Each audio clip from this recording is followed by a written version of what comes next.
Hello সবাইকে সবাইকে স্বাগতম জানাই আমার সাভারে আলকা ব্লগসে। তো তোমরা সবাই কেমন আছো? আশা করছি সকলে খুব ভালো আছো।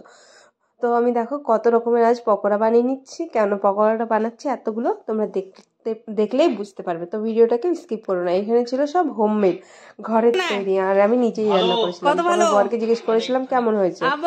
তারপরে হ্যাঁ, আমার এই যে এটা আমার জামাইবু হয়, ওটাও আমার জামাইবু হয়, বাকি আর যেইগুলো আছে সব দিদি হয়। এখানে মাত্র আমি ছোট ছিলাম মানে বোনদের। তো এইগুলো সব আমার দিদি আর আমার দিদির বান্ধবী, তো আমারও দিদি।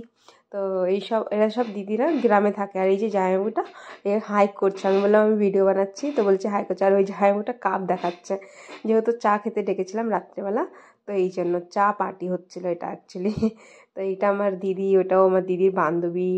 তো যদি তোমাদের এইটা ভালো লাগে পেজটা, ব্লগটা, তাহলে লাইক শেয়ার কমেন্ট করে দিও। আর যারা ইউটিউব থেকে দেয় তারা সাবস্ক্রাইব করে দিও।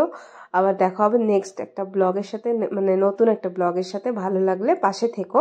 আজ এই পর্যন্তই, আর দেখা হবে next time. Bye, take care.